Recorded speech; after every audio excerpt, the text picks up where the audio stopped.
अपना मर्द से करो जानी पंगा, मन बचंगा तो कठौती में गंगा। कहानी मत सुनाई एह जी देखे ना जात भाड़े पर कसबा रोज कान्हे लेके कामोर बट भक्ति के मूड।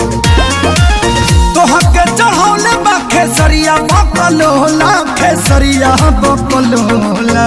असर बिंदु जी तो जाते बाड़ो नहीं रसना में मांगब कोका कोला, राजा बुक को के ओला चली ना बोलौले बाड़